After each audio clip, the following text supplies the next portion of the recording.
Salut tout le monde, ici Marc Bouzina. Aujourd'hui, on va essayer de voir comment on peut faire l'analyse graphique des contraintes.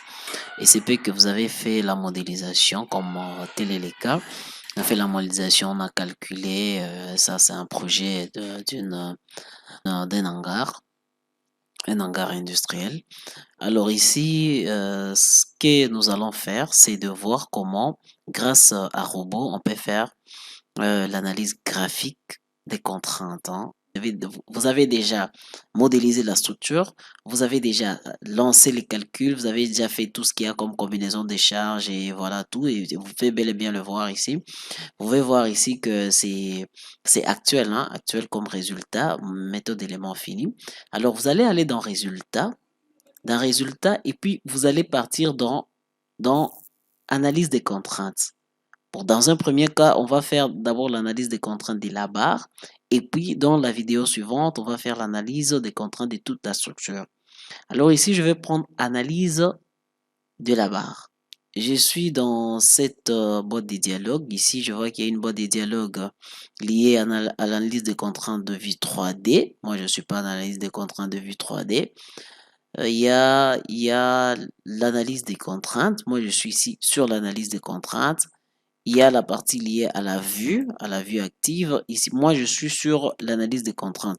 Sûrement, ça s'affiche ainsi parce que j'ai déjà fait l'analyse des contraintes. Ça, c'est un projet en cours où je devrais essayer de voir un certain nombre de détails sur l'analyse des contraintes, et c'est pourquoi ça s'affiche là. Mais lorsque vous lancez cet onglet d'analyse graphique des contraintes, ça ne va pas s'afficher comme ça. Ça va juste afficher l'analyse des contraintes ainsi que la vue.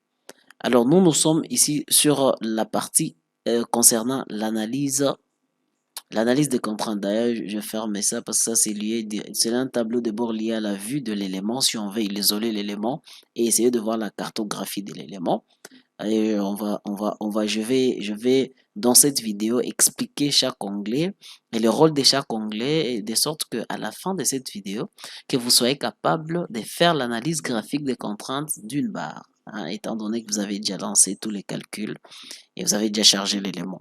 Qu'est-ce que je vais faire? Je ferme cet onglet pour me permettre de fermer carrément ce qu'on appelle la vue 3D de l'élément. Pourquoi d'abord faire l'analyse? Ça, la question d'abord que l'on se pose. Pourquoi faire l'analyse graphique des contraintes? En soi, c'est en soi une astuce, si je peux appeler ça une astuce, une analyse permettant de visualiser les répartitions des contraintes dans la section transversale et dans la section longitudinale d'une barre. C'est ça son rôle. Qu'est-ce qu'on va voir? Vous pouvez bel et bien le remarquer. Il est subdivisé en trois.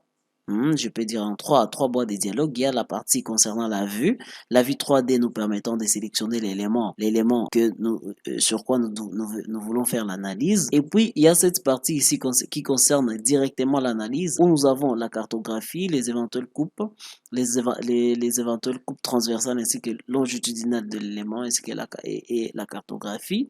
Et puis, nous avons ici cette boîte de dialogue d'analyse des contraintes. Dans la boîte de dialogue, dans cette première boîte de dialogue d'analyse des contraintes, nous avons d'abord la partie, il y a 5 onglets, si vous pouvez le voir. Il y a l'onglet qui concerne les barres, il y a l'onglet qui concerne la coupe transversale, il y a l'onglet qui concerne la coupe XY, donc il y a une coupe transversale, il y a une coupe XY, il y a une coupe transversale, et puis il y a la coupe XZ et le point. Donc il y a les barres, la partie barre, coupe transversale, XY, XZ et le point. Alors, s'il s'agissait de profiler à paroi mince, vous allez vous rendre compte que dans cette boîte de dialogue, ça dépend de l'élément, que vous avez choisi. Mais s'il s'agit en soi d'un élément, d'un profilé à paroi mince, il y aura dans cette boîte de dialogue d'analyse des contraintes un autre onglet qui concerne les tableaux, hein, un autre onglet, on écrira ici tableau, vous allez le voir, bon, sûrement dans cette liste des vidéos, bon, on peut prendre même 3, hein. Nous avions juste prévu 2 vidéos pour l'analyse des contraintes, mais on peut même faire 3 pour voir pour les éléments à paroi mince, parce que pour les éléments à paroi mince, il y a des éléments supplémentaires qui s'ajoutent. Il y a la partie, un onglet supplémentaire tableau qui va s'afficher. Il s'agit donc d'un onglet sous forme de tableau des valeurs des contraintes pour les points caractéristiques de la section à paroi mince. Cette partie la partie qui change, c'est celle-ci, ça sera hein, sous forme des tableaux, des valeurs des contraintes, mais la partie inférieure reste la même. Comment maintenant faire pour afficher la cartographie des contraintes dans la section de la barre sélectionnée? Qu'est-ce qu'il faut faire?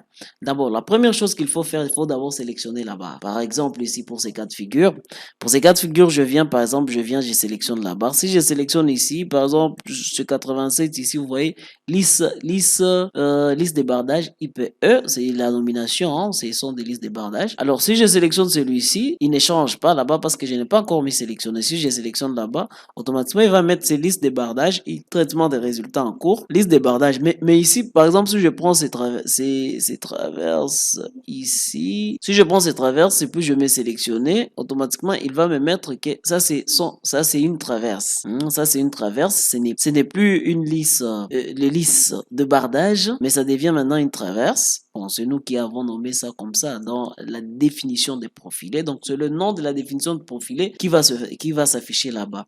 Mais à part le fait d'abord de choisir l'élément, je viens de choisir l'élément. Après avoir choisi l'élément, qu'est-ce que je vais faire? Je vais choisir les cas des charges. Je dois sélectionner le cas des charges pour lesquels les cartographies des contraintes seront affichées. Je choisis les cas de charge, par exemple, ici, permanente 1. Je peux prendre, ici, il y a le vent, neige, les cas sismiques, tout ça.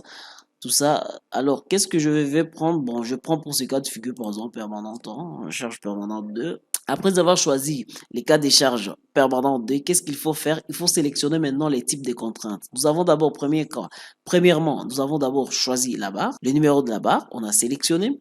Après avoir choisi la barre, nous choisissons les cas des charges pour lesquels les cartographies des contraintes seront affichées. Après avoir fait ça, nous devons maintenant sélectionner les types de contraintes. Sélectionner les types de contraintes, ça peut être soit une contrainte normale, par exemple pour ces cas de figure, ça peut être une contrainte tangentielle ou carrément une contrainte composée. Et puis les composants des efforts ici vont changer de façon automatique, mais nous avons aussi la possibilité de les changer, manuellement. Alors, qu'est-ce que je vais faire? Automatiquement, ne vous en faites pas, les valeurs des efforts internes calculées pour les barres sélectionnées seront directement affichées dans les champs spécifiques. Après avoir sélectionné les types de contraintes, qu'est-ce que nous devons faire? Nous devons maintenant définir la position du plan de coupe. La position du plan de coupe. Comment définir la position du plan de coupe? Soit on peut aller dans édition et puis je suis là-bas. Je vais dans édition et puis définir le plan de coupe. Soit je vais aller dans définition de plan de coupe ou carrément je viens dans cet onglet ici. Cet onglet qui est là, qui est la définition de plan de coupe. Et puis, lorsque vous sélectionnez le plan de coupe, vous allez vous rendre compte que nous avons la possibilité de définir maintenant le plan de coupe. Partout où nous pouvons le faire, soit suivant XZ, suivant XY, le plan de coupe est défini, ou suivant carrément XZ. Je peux définir mon plan de coupe ici. Je peux venir, j'ai défini mon plan de coupe. Et puis, s'il s'agit il y a une particularité, et quand nous choisissons la contrainte normale, vous allez voir que la coupe transversale de l'élément en soi, le logiciel met ça en pointillé pour la section transversale de la section pleine. L'axe neutre sous forme de lignes en pointillé, vous voyez, vous pouvez voir, ça c'est la contrainte. Là, je choisis carrément la contrainte tangentielle. Vous voyez, ici, ça c'est la contrainte normale, je peux appliquer. Après avoir sélectionné, donc dans un premier temps, je sélectionne la barre. Après sélectionner la barre, je sélectionne les cas des charges pour lesquels la contrainte sera calculée. J'ai choisi les types de contraintes. J'ai choisi le plan de coupe. Après avoir choisi le plan de coupe, je clique sur appliquer. Automatiquement, ça c'est normal. Je vais appliquer comme ça. Comme ça, on va me donner le plan, la contrainte normale.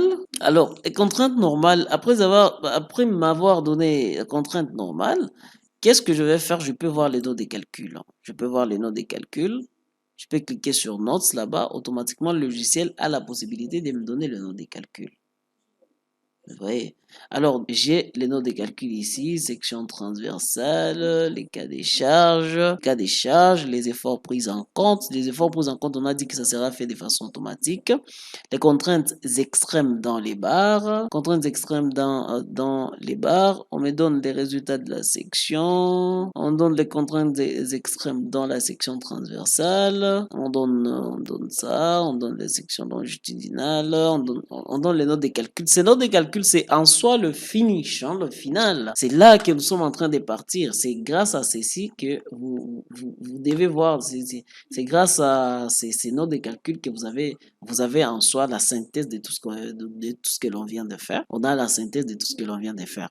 Alors, ici, ce que vous pouvez maintenant faire, ce que je vais maintenant faire après vous avoir montré ça, je vais maintenant vous expliquer ces onglets ici, pour ce qui concerne la définition de plan de coupe, comment ça se fait. On a montré comment la définition de plan de coupe, ça se fait, juste en sélectionnant ce plan de coupe. En soi, c'est une commande qui nous permet en soi de définir le plan de coupe du point. Et puis, nous avons cette partie ici qui est la définition de contraintes dans le point donné. Soit on peut aller dans édition, et puis on trouve les contraintes dans le point donné. En soi, c'est un outil qui nous permet de définir en mode graphique les coordonnées du point dans lesquelles les contraintes seront calculées. Je peux venir ici, je viens là-bas, je sélectionne, c'est-à-dire que là, qu'est-ce que je fais? Je définis en mode graphique les coordonnées du point dans lesquelles les contraintes seront calculées. Vous voyez? Donc, après la définition, je peux définir ici le plan de coupe. Vous pouvez bel et bien voir que ce point ici, c'était à l'axe neutre, au niveau de l'axe neutre. Alors, qu'est-ce que je vais faire? Je peux définir le point. Alors, qu'est-ce que je fais? Ici, je positionne le point. Donc, ici, cet onglet ici me permet de positionner, de définir en mode graphique les coordonnées du point dans lesquelles les contraintes seront calculées. Alors, il y a cette partie qui suit, qui est la partie d'affichage d'attributs. En soi, c'est une partie, hein, vous pouvez voir, hein, il est sous forme de tableaux et voilà. C'est en soi une partie qui nous permet de définir les paramètres de cartographie des contraintes. Vous voyez, ça nous permet de définir les paramètres de cartographie de contraintes. Vous pouvez bel et bien voir X, Y, donc on peut s'amuser, on peut définir tout ce qu'il y a comme paramètres, les couleurs, tout ce qu'il y a comme paramètres de cartographie des contraintes, on peut les définir grâce à cet onglet. Il y a aussi un autre onglet, je pense, que je n'ai pas encore discuté. Et c'est ça, la vue 3D. La vue 3D permet en soi de voir l'élément en vue 3D. La structure, normalement, l'élément sélectionné devait être nécessairement affiché ici. Je ne sais pas c'est quoi le problème. C'est quoi le problème? Je ne sais pas ce qui se passe. C'est quoi le problème? Et puis, il y a ici, juste cet onglet ici. Normalement, la vue 3D, hein, parce que ça, c'est la vue 3D, les tableaux de bord de la vue 3D. Normalement, ça devrait directement s'afficher. Je ne sais pas ce qui se passe. Mais vous, quand vous serez en train de faire l'exercice, vous allez modéliser. Il y a une structure que vous allez modéliser. Vous allez charger, vous allez calculer. Et puis, lorsque vous allez isoler l'élément pour faire l'analyse graphique des contraintes, la barre va directement s'afficher ici, ne vous en faites pas.